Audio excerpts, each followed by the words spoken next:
gran saludo para todos. Y que tengan un buen día o noche. Les habla, el Dr. Adelis Rodríguez. A continuación. Clínica 3. Clase número 3.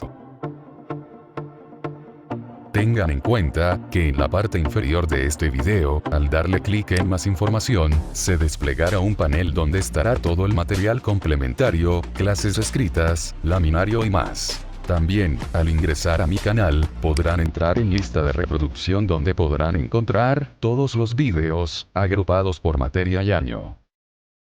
Y recuerden que si este material es de su agrado, pueden colaborar suscribiéndose, dándole clic al botón de la campanilla para recibir nuevas actualizaciones. No olvides darle me gusta y dejar tu comentario. Por supuesto que te agradezco si compartes este video para que otros puedan recibir más material como este. Y por último, si sale de tu corazón también dejaré el link para donaciones. Muchas gracias de antemano.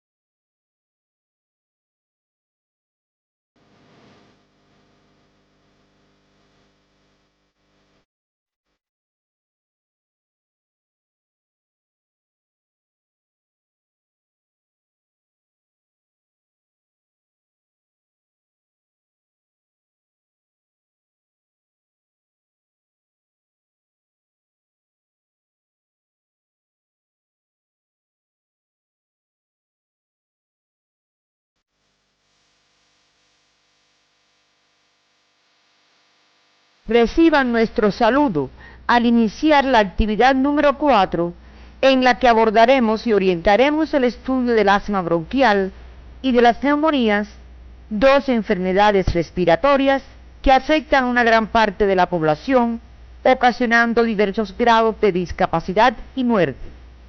En el caso del asma bronquial, se tratará como enfermedad frecuente con gran impacto social. A pesar de los adelantos de la ciencia médica, es la única enfermedad previsible donde la morbilidad, la hospitalización y las muertes han aumentado o permanecen constantes en casi todo el mundo. Al concluir la actividad orientadora de hoy, serán capaces de vincular los contenidos sociomédicos y morfofisiopatológicos con los contenidos referentes al asma bronquial y las neumonías. Interiorizar la importancia de la prevención de estas entidades en el nivel comunitario. Describir el cuadro clínico, la evolución, el pronóstico y las complicaciones del asma bronquial y las neumonías. Seleccionar las evidencias diagnósticas útiles para el diagnóstico de estas entidades y seleccionar la conducta terapéutica integral correcta en cada paciente portador de asma bronquial o neumonía inflamatoria.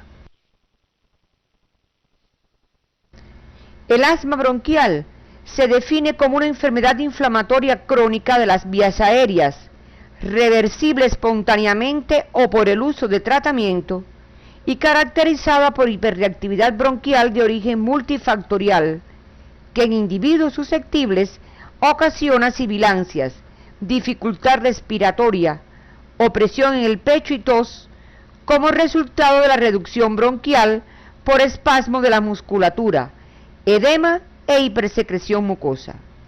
En su definición, se expresan tres componentes de este proceso: la inflamación, la obstrucción y la hiperrespuesta bronquial. Además de las alteraciones clínicas de esta entidad, se producen problemas sociales por inasistencia escolar y laboral, trastornos familiares y psicológicos en el paciente. En la literatura encontrarás varias definiciones, por lo que debes revisarla en el libro de texto. Existe variabilidad de un país a otro y en un mismo país dado por condiciones ambientales en el estudio del asma bronquial. En las últimas décadas se observa un aumento en la prevalencia del asma que oscila de un 3% en algunas regiones hasta el 25% en otras. Es una enfermedad que afecta a todas las edades, pero lo hace de manera predominante al principio de la vida. Cerca de la mitad de los casos se inician antes de los 10 años de edad y otra tercera parte lo hacen antes de los 40 años. Durante la infancia predominan en los varones, pero las frecuencias por género se igualan después de los 30 años. Desde el punto de vista etiológico, el asma es una enfermedad multifactorial en los que intervienen los genéticos y ambientales como virus, alergenos y exposiciones ocupacionales. La atopia es el único gran factor de riesgo para el desarrollo del asma, en el que se encuentran con frecuencia antecedentes familiares de alergia, pruebas cutáneas positivas y elevación de los niveles de IgE. En estos pacientes, la enfermedad se inicia generalmente en la infancia. Otros pacientes no tienen antecedentes personales o familiares de alergias, pruebas cutáneas negativas y niveles de IgE normales. Esta forma se denomina asma no atópica y su inicio suele ser en edades más avanzadas. Muchos pacientes se encuadran en un grupo mixto, con características de ambas formas. La comprensión de la etiopatogenia del asma bronquial es de gran valor para explicar las manifestaciones clínicas y la elección de la conducta terapéutica integral. Es el resultado de un estado persistente de inflamación de las vías respiratorias como consecuencia de una interacción entre las células inflamatorias, de los mediadores y citocinas en el epitelio del árbol bronquial. Las células involucradas en la respuesta inflamatoria son los mastocitos, eosinófilos, linfocitos y células epiteliales de las vías respiratorias. Cada una de estas células contribuye con mediadores y citocinas que inician y amplifican tanto la inflamación aguda como los cambios patológicos a largo plazo. Los mediadores descargados producen una reacción inflamatoria intensa e inmediata, que consiste en broncoconstricción, congestión vascular, edema de la mucosa, aumento en la producción de mucus y trastornos del transporte mucociliar. Entre los mediadores más importantes están la histamina, los leucotrienos, las prostaglandinas, el tromboxano, el factor activador de plaquetas, la bradicinina, la anafilotoxinas, endotelina, el óxido nítrico, las interleuquinas y los factores de crecimiento. También desde el punto de vista etiopatogénico, se consideran los estímulos que incrementan la reactividad de las vías respiratorias, los cuales se agrupan en las siguientes categorías: los alergenos, que incluyen pólenes, los ácaros presentes en el polvo doméstico, los hongos, los animales domésticos como el gato y el perro. Esta lista de alergenos se ha ampliado a través del tiempo. Los estímulos farmacológicos, por ejemplo la aspirina y los antiinflamatorios no esteroideos, los contaminantes ambientales, las exposiciones laborales a productos químicos y polvo de madera, entre otros, infecciones víricas o bacterianas, ejercicios sobre todo en ambiente frío, emociones y la inhalación activa y pasiva del humo del tabaco. El dato fisiopatológico característico del asma es la reducción del diámetro de las vías respiratorias por la contracción del músculo liso, la congestión vascular, el edema de la pared bronquial y la presencia de secreciones firmes y espesas. El resultado final es un incremento de la resistencia de las vías aéreas, una disminución de los volúmenes expiratorios forzados y de la velocidad del flujo, una hiperinsuflación pulmonar, un aumento del trabajo de la respiración con agotamiento de los músculos respiratorios, cambios de retracción elástica, distribución anormal de la ventilación y del flujo sanguíneo pulmonar, con desequilibrio de sus relaciones y alteraciones de los gases arteriales. Profundiza estos aspectos en tu libro de texto. La hipoxia es un dato constante durante las exacerbaciones agudas, acompañada con frecuencia de hipocapnia y alcalosis respiratorias. En caso de obstrucción severa durante la crisis, se encontrarán signos de acidosis respiratoria, lo que se considera signo de gravedad, lo cual será objeto de estudio en otro capítulo. Para el médico general resulta de interés establecer el diagnóstico positivo de un paciente asmático. Este es evidente si se realiza durante una crisis de asma. De lo contrario, precisarás de una historia clínica detallada. Se necesita de un interrogatorio que incluya los antecedentes, precisar los factores predisponentes, causales y desencadenantes, así como los síntomas específicos durante la crisis, la evolución de esta, el tratamiento que ha llevado anteriormente. Y aún así, al final del interrogatorio, puede ser que no llegues al diagnóstico de asma y se trate de otra enfermedad y tengas que hacer su diagnóstico diferencial. Desde el punto de vista clínico, la tríada sintomática que caracteriza el asma bronquial es la disnea, tos y presencia de sibilancias. La típica es episódica. Resulta relativamente fácil al médico diagnosticar un paciente en crisis. A menudo, la crisis es precedida por pródromos, como son presencia de tos seca, cosquilleo nasal, lagrimeo, opresión torácica y estornudos. Posteriormente aparecerá la disnea. La respiración se hace ruidosa, audible y con sibilancias en ambas fases de la respiración, y la expiración se prolonga. Recuerda, todo lo que silba no es asma. Al examinar a un paciente con crisis de asma bronquial, encontrarás taquicardia, taquipnea, tórax hiperinsuflado, con aumento de su diámetro anteroposterior. El paciente suele estar inquieto, sudoroso, se queja que el aire no le llega. A la palpación, la expansividad torácica está disminuida. Al percutir, encontrarás sonoridad pulmonar aumentada difusamente, y en la auscultación se escuchan los estertores roncos y sibilantes en ambos campos pulmonares. No es raro auscultar sibilantes en el periodo intercrisis o ser normal su auscultación.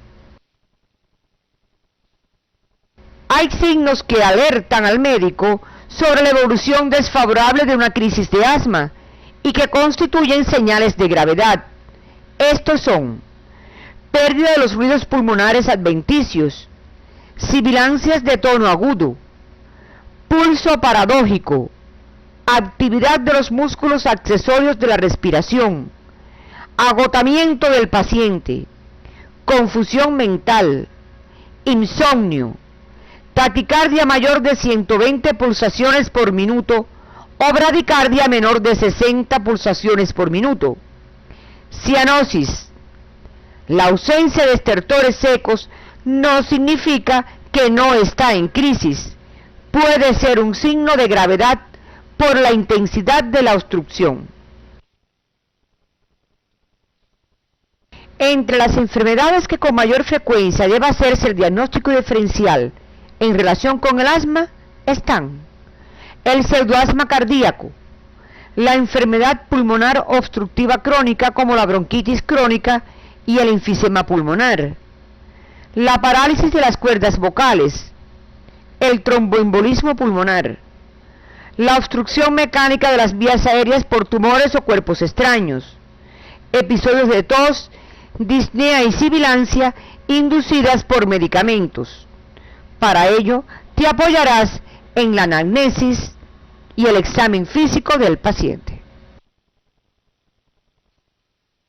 En relación con la evolución de esta enfermedad, es importante que conozcas que aunque el asma no es catalogada como una enfermedad curable, una atención adecuada, los pacientes pueden llevar una vida activa y satisfactoria. Depende de la información que tiene el paciente sobre su enfermedad, el conocimiento de sus posibilidades. Puede hacer una vida normal en la mayor parte de los casos. En otros, podrá necesitar el apoyo de un psicólogo. Cuando la enfermedad comienza en la infancia, el 50% de los pacientes al llegar a la adolescencia estaría libre de síntomas o con una mejoría notable. Un porcentaje pequeño de estos pacientes empeorarán. En los pacientes que debutan en la edad adulta y en 1% de los que arriban a la adultez siendo asmáticos, la enfermedad suele empeorar. En momentos de cambios endocrinos, los síntomas pueden desaparecer en unos pacientes o agravarse en otros, como sucede durante la pubertad, el embarazo, la menstruación y la menopausia. La crisis repetida durante años deja su huella anatómica y funcional como el enfisema pulmonar, en cuyo caso el paciente nunca estará libre de disnea, situación que se conoce como asma crónica o asma envejecida. Para su clasificación, podrás encontrar varias de estas por varios autores. Utilizaremos la que la clasifica desde el punto de vista clínico en asma intermitente y asma persistente, lo cual es de gran utilidad para seleccionar la conducta terapéutica. La permanencia o no de un paciente en una de estas categorías debe evaluarse cada 3 meses. El asma intermitente se caracteriza por cursar con episodios de disnea y sibilancia de intensidad variable, intercalados con periodos asintomáticos. Predomina en la infancia y los episodios suelen estar relacionados con causas desencadenantes alérgicas o no alérgicas, como en el ejercicio, las infecciones virales, la exposición a humos y tóxicos, o no mostrar relación con causas evidentes. En general, esta es de buen pronóstico. Por otro lado, el asma persistente se caracteriza por la presencia de síntomas continuos en forma de tos, sensación disneica y sibilancia. Los síntomas aumentan durante la noche. Suele iniciarse en pacientes adultos, aunque se recoge la historia de asma intermitente en la infancia. El empleo de fármacos broncodilatadores es obligado en estos enfermos. Tiene peor pronóstico y el paciente requiere tratamiento y supervisión médica de por vida. Los criterios para incluir a un paciente en una de estas categorías puede ser revisado en tu libro de texto. El diagnóstico del asma es eminentemente clínico. Existen algunos exámenes diagnósticos que nos ayudan a corroborarla y a conocer el factor desencadenante. Entre estos se encuentran las pruebas funcionales respiratorias, en la que se mide el flujo expiratorio máximo y el volumen expiratorio en el primer segundo, mostrando ambos valores inferiores al 40% del esperado. La citología del lavado bronquial contribuye a la etiología y evolución de la enfermedad. Las pruebas alérgicas cutáneas resultan el método más sencillo, sensible y específico para identificar el o los alergenos que desencadenan la crisis. La radiografía de tórax mostrará en el periodo intercrisis normalidad y mostrará signos de atrapamiento aéreo durante la crisis. Una radiografía de senos perinasales para detectar sinusitis o pólipos. El conteo de eosinófilos en el suero y esputo corroborarán aumento y apoyan el origen alérgico de la crisis. El análisis del esputo en busca de cristales de Charcot-Leyden y espirales de Cushman, ya conocidos por ustedes. Los niveles séricos de IgE específica, donde habitualmente se encuentran elevados.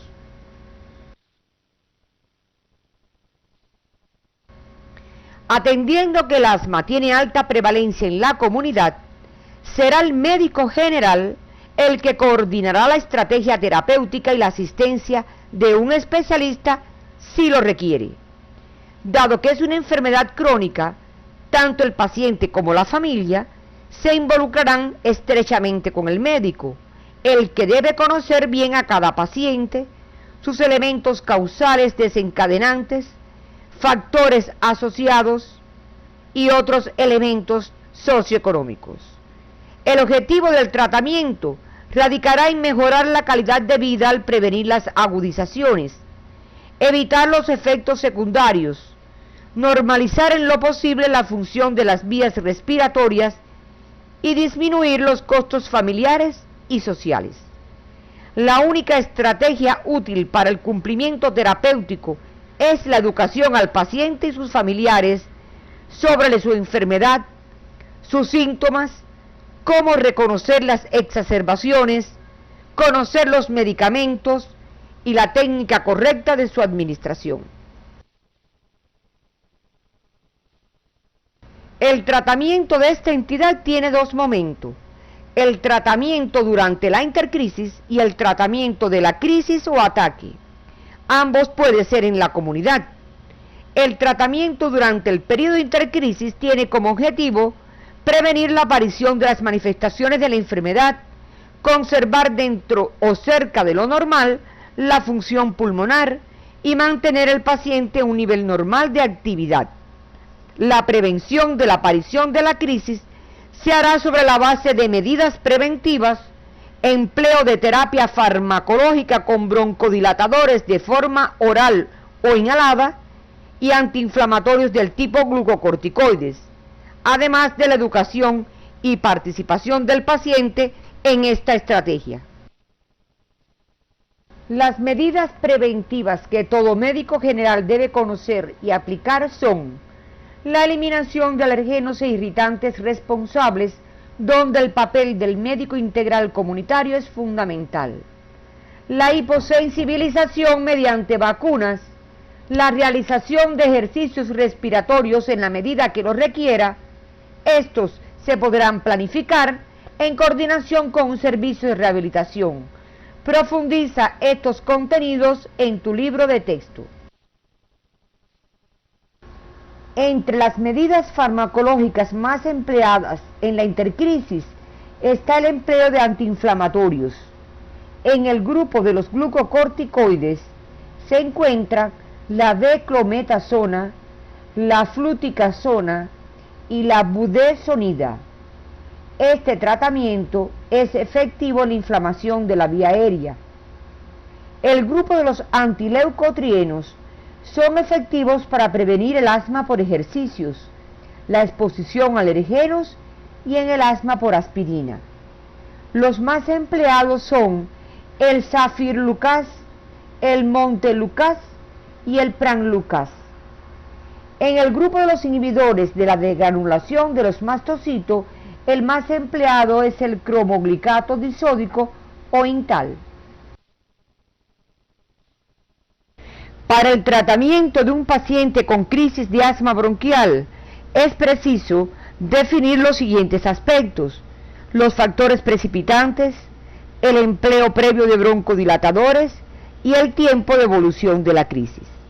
Lo más importante en este momento es evitar la muerte, restituir lo más rápido posible el nivel de actividad y restituir la función pulmonar. El tratamiento de la crisis varía según la severidad de esta. No dejes de observar cada signo clínico del paciente, tantas veces sea necesario. Reevalúalo cada 20 minutos. Auscúltalo detenidamente. Organiza el esquema de tratamiento a emplear. Todas estas consideraciones podrás, durante la práctica médica, observarla. Las pautas terapéuticas actualmente recomendadas para el tratamiento prolongado del paciente asmático siguen un diseño escalonado basado en la gravedad de la enfermedad, para lo cual se tiene en cuenta la frecuencia y la intensidad de los síntomas. La clasificación de esta entidad que utilizaremos es la que la clasifica teniendo en cuenta los síntomas en periodo asintomático y exacerbaciones, aparición de síntomas o no nocturnos y la función pulmonar. Se clasifica en asma leve intermitente y leve persistente, y asma persistente moderada y persistente severa. Observa el cuadro resumen que aparece en la pantalla con las características de asma leve intermitente y leve persistente.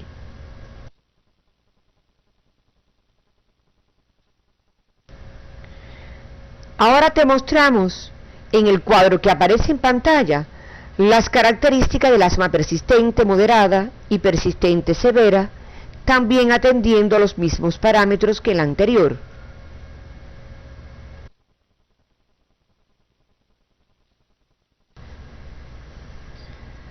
Los grupos farmacológicos utilizados en el tratamiento de la crisis son los broncodilatadores, entre los que están simpático-miméticos beta 2. Los más usados son los de acción corta, como el salbutamol y la terbutalina. La vía preferida es la aerosólica, dada su eficacia y amplio margen terapéutico.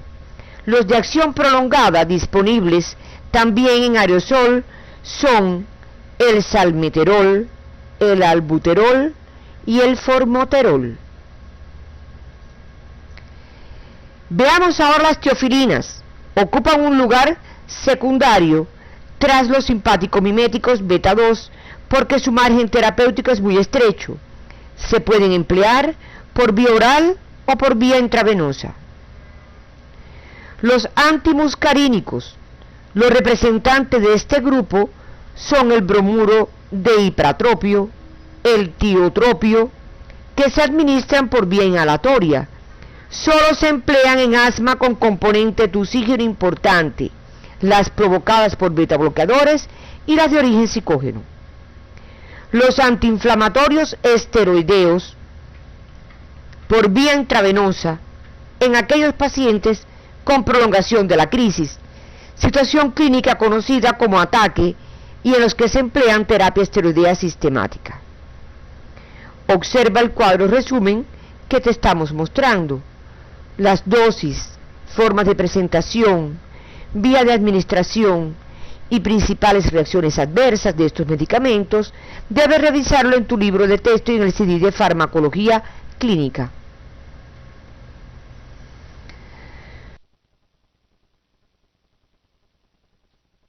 El paciente con asma intermitente ligera no necesita tratamiento a largo plazo, solo precisa de educación y alivio rápido con broncodilatadores beta 2 agonistas.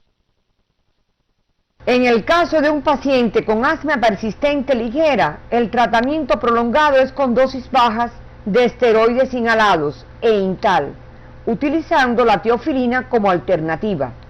Para el alivio rápido se utilizará broncodilatador beta 2 adrenérgico a demanda. Para el paciente con asma persistente moderada, el tratamiento a largo plazo es con dosis medias de corticoides inhalados y agregar un broncodilatador beta 2 de acción prolongada. El alivio rápido de los síntomas es con broncodilatador inhalante beta 2 adrenérgico a demanda del paciente. Para el tratamiento prolongado de un paciente con asma persistente severa, se emplearán esteroides inhalados a dosis altas y broncodilatadores beta 2 adrenérgicos inhalados. En caso necesario, se sugiere utilizar teofilina de liberación lenta. Para el alivio rápido de los síntomas, se debe utilizar broncodilatador beta 2 inhalado de corta duración. Todas estas variantes terapéuticas podrás profundizarla en la práctica médica docente desde el consultorio y en las guardias médicas. El tratamiento del periodo de agudización moderada y severa serán objeto de estudio en otro momento. Dentro de las complicaciones del asma bronquial se encuentra la más grave y temida de esta enfermedad, el estatus asmático, que es a su vez la causa de muerte en muchos de estos pacientes. También puede presentarse neumotórax o neumomediastino como complicación, infecciones sobreañadidas y la telectasia por el impacto de un bronquio por un tapón mucoso, lo que ensombrece el pronóstico. La bronquiectasia y la insuficiencia respiratoria crónica se verán como complicaciones en pacientes de largo tiempo de evolución. Otra de las enfermedades que estudiaremos es la neumonía, entidad que representa una elevada tasa de hospitalizaciones y muertes. Es más frecuente en niños de corta edad y en ancianos. Es la afección que con mayor frecuencia justifica el ingreso de un paciente en el hospital y la causa más frecuente de muerte de origen infeccioso. Siendo tan frecuente esta enfermedad, podemos preguntarnos, ¿qué es la neumonía? La neumonía es una inflamación pulmonar debida a un agente infeccioso. Para el anatomopatólogo, esto significa infección en los alvéolos y en el intersticio, que se manifiesta por aumento del peso del órgano, sustitución de su trama normal por zonas de condensación y presencia de leucocitos, eritrocitos y fibrina. Para el médico general, esto significa una constelación de síntomas y signos en combinación con opacidades pulmonares en la radiografía. Teniendo en cuenta el lugar donde se adquiere, esta puede ser de origen comunitario o extrahospitalaria y la adquirida en el hospital o nosocomial. Las neumonías adquiridas en la comunidad son aquellas que contraen pacientes no institucionalizados, independientemente de la enfermedad asociada que padezca. Por su parte, la neumonía nosocomial es la infección del tracto respiratorio inferior en la que los síntomas y signos aparecen después de las 48 a 72 horas que siguen al ingreso por otra enfermedad.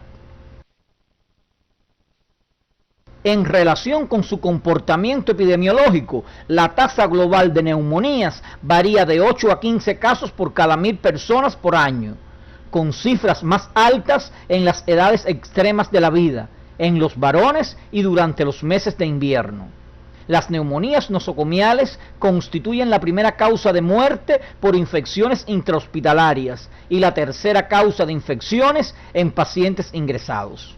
La tasa de mortalidad oscila entre 0,4% en tratados ambulatoriamente y 35% en los que precisan atención en cuidados intensivos. En pacientes con neumonía intrahospitalaria, la mortalidad está entre un 25 y un 50%.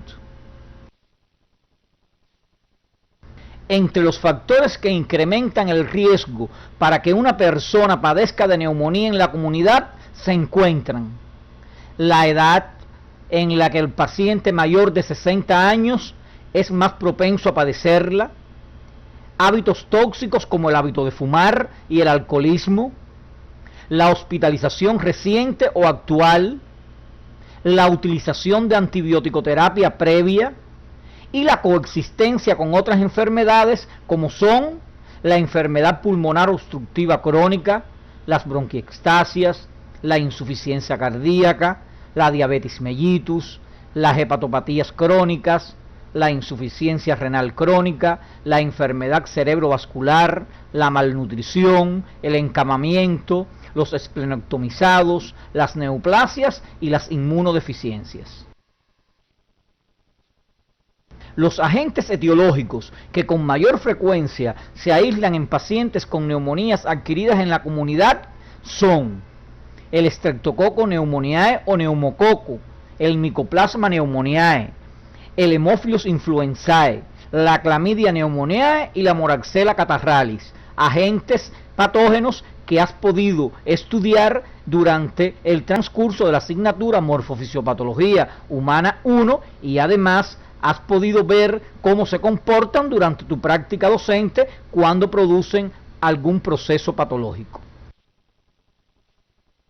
Por su parte, en pacientes con neumonías intrahospitalarias, los gérmenes más frecuentes son los bacilos aerobios gram negativos, como la Pseudomonas aeruginosa y el Staphylococcus aureus.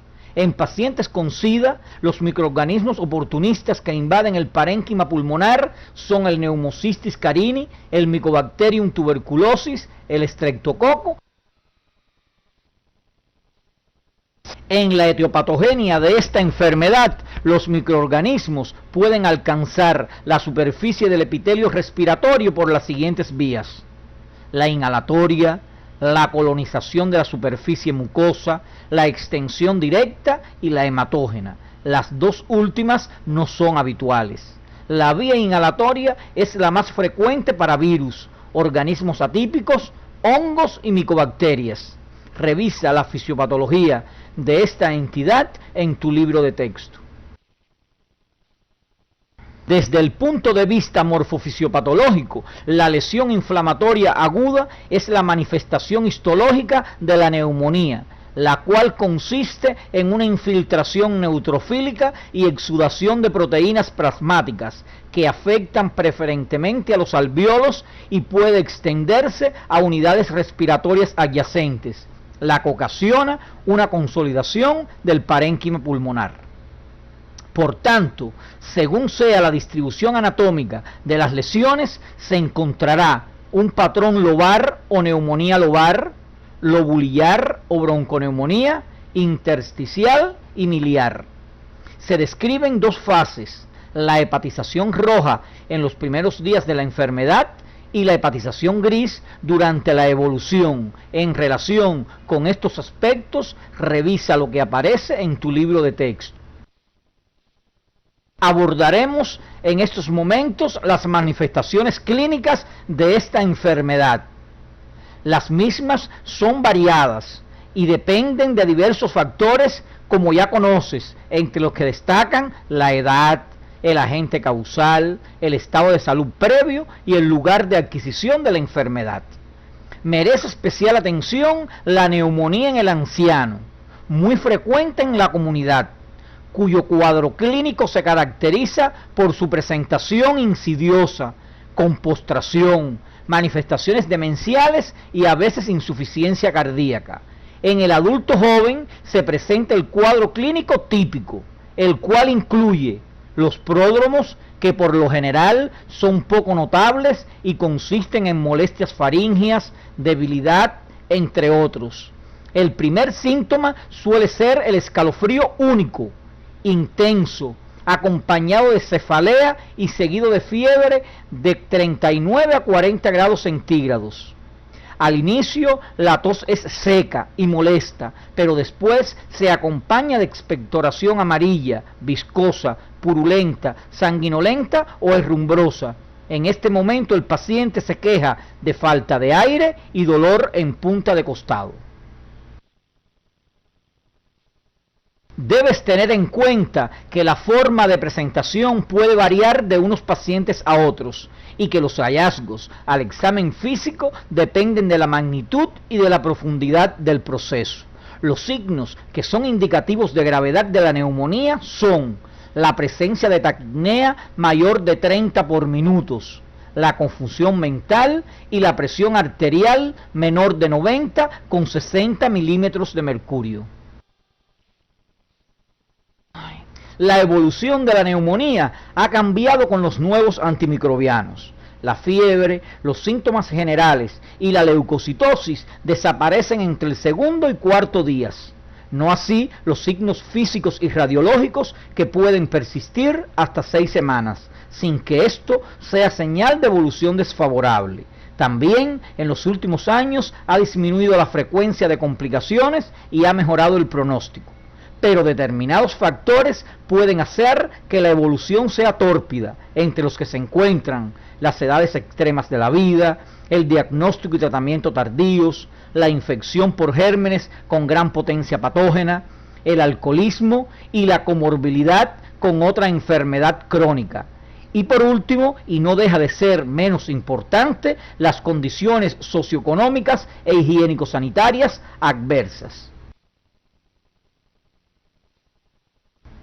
El diagnóstico diferencial de un paciente con neumonía debe realizarse ante las siguientes entidades: la tuberculosis pulmonar, con las bronquiestasias, con las enfermedades pulmonares obstructivas crónicas agudizadas, con el cáncer de pulmón, con el infarto pulmonar, con el edema pulmonar cardíaco o no, la uremia y la sarcoidosis.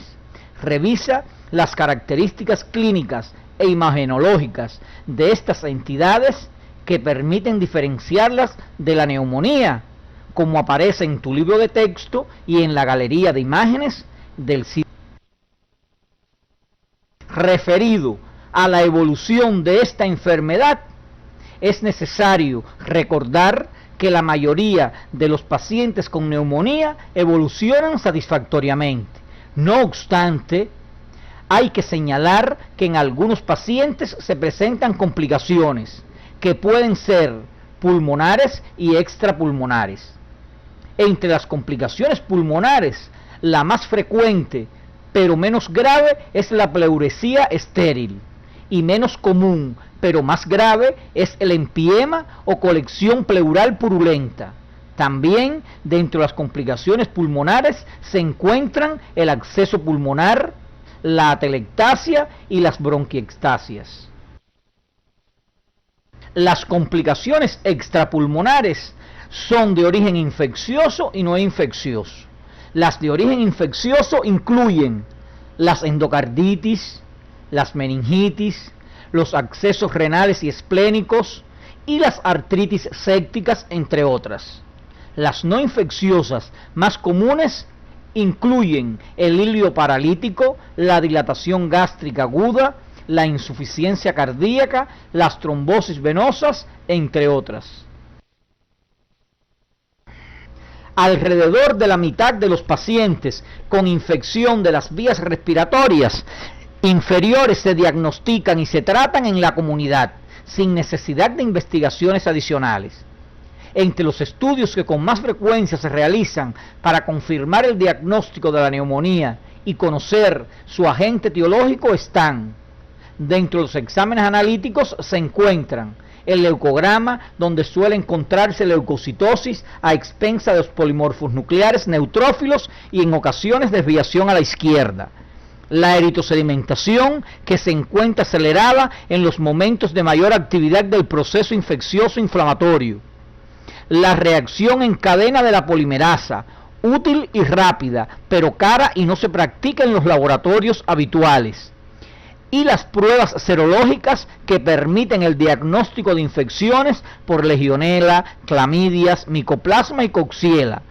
Tienen el inconveniente de que los resultados son demorados, porque hay que hacer determinaciones comparativas de los niveles de IgM entre el inicio y el 14 a 21 días de evolución.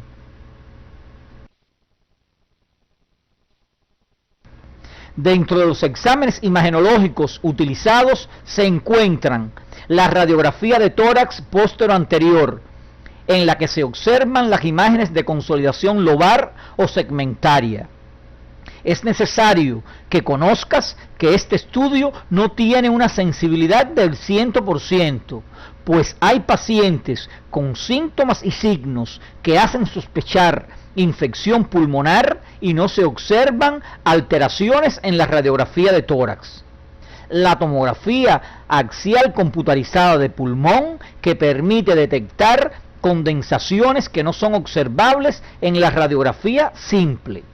Dentro de los exámenes microbiológicos se encuentran el estudio microbiológico del esputo, obtenido por expectoración o por métodos invasivos como el cepillado bronquial, la punción transtraqueal o transtorácica aspirativa. No es de utilidad como estudio rutinario, pero sí es muy importante en pacientes en los que sea imprescindible el conocimiento del agente causal. El hemocultivo tiene una baja sensibilidad. El tratamiento de las neumonías incluye la prevención y el tratamiento curativo oportuno. La medida preventiva actual más eficaz es la vacunación contra el virus de la influenza y contra el neumococo en grupos de riesgo, como son personas de 65 años o más, pacientes esplenectomizados, los enfermos con enfermedad pulmonar obstructiva crónica, los diabéticos, los trasplantados y los alcohólicos, entre otros grupos de riesgo. Una de las principales decisiones es dónde tratar al paciente. Una estrategia útil y sencilla es la siguiente: requieren hospitalización los pacientes mayores de 60 años, los pacientes con enfermedades coexistentes como la insuficiencia cardíaca, la enfermedad cerebrovascular, las nefropatías o hepatopatías crónicas o pacientes con neoplasias.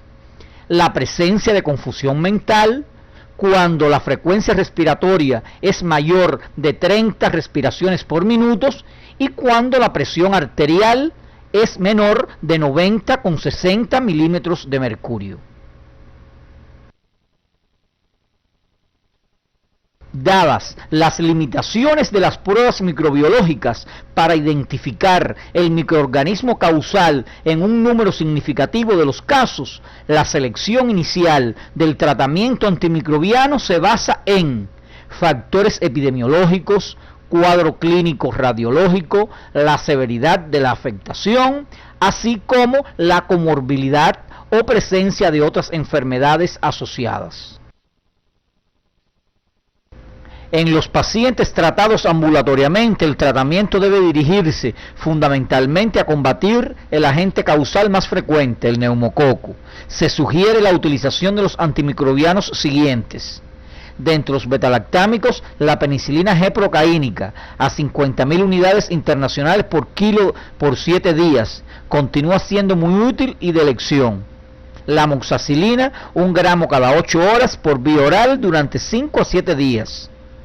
También se suelen usar los macrólidos en pacientes con sensibilidad a los betalactámicos, entre los que encontramos la claritromicina, 500 miligramos cada 12 horas por vía oral durante 5 a 7 días, y la acitromicina, 500 miligramos diarios durante 5 días. Estos últimos son útiles también frente a micoplasma, clamidia, legionela y otros organismos atípicos, frecuentes en las neumonías extrahospitalarias y no cubiertos por los betalactámicos. Si la probabilidad de resistencia del neumococo a los betalactámicos es alta, también se asocia con frecuencia a resistencia a estos macrólidos. En esta situación se sugiere el uso de la telitromicina, 800 miligramos diarios por vía oral por 7 días, o el uso de las nuevas fluoquinolonas, entre las que se encuentran el levofloxacino, 500 miligramos diarios por vía oral durante 7 días, y el moxifloxacino, 400 miligramos diarios por vía oral durante 7 días. En los pacientes con neumonía adquirida en la comunidad, que reúnan toda una serie de factores de riesgo, como ya explicamos anteriormente, y se decida que su tratamiento se desarrolle en un centro hospitalario, este debe incluir un tratamiento empírico inicial con regímenes terapéuticos que incluyan cefalosporinas de tercera generación y otras combinaciones, las que debes revisar en tu libro de texto. El tratamiento de los pacientes con neumonía intrahospitalaria lo revisarás en tu libro de texto, teniendo en cuenta que los indicadores más utilizados para la elección del tratamiento son el tiempo de hospitalización del paciente, la gravedad clínica, la enfermedad que motivó la hospitalización, la comorbilidad, la presencia de ventilación mecánica y el uso o no de antibióticos previamente. Una vez que hemos terminado nuestra actividad orientadora de hoy, arribamos a las siguientes conclusiones.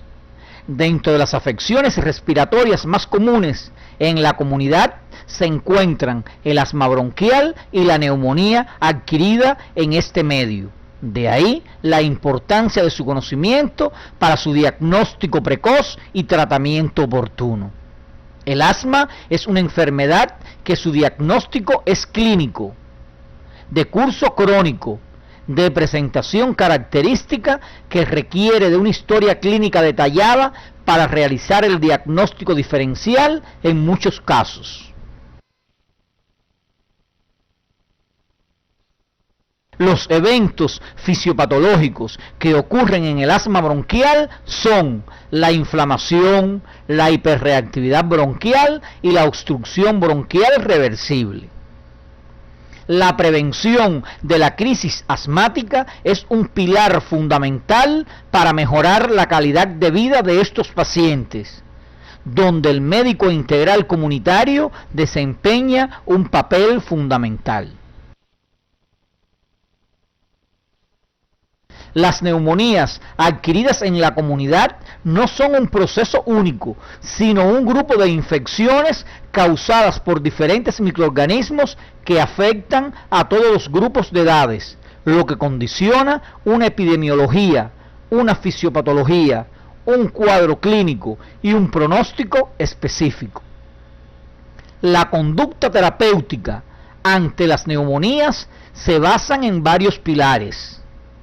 Entre ellos, el uso de los antimicrobianos resulta esencial, de ahí la importancia del conocimiento de estos para su uso racional y efectivo. Las evidencias de laboratorio clínico, microbiológicas e imagenológicas, así como las anatomopatológicas y pruebas especiales, son de gran utilidad para confirmar el diagnóstico en estas entidades. Desde el año 100 antes de nuestra era se conocen sus manifestaciones clínicas y su carácter contagioso. Así la describió Hipócrates, Aristóteles y Galeno.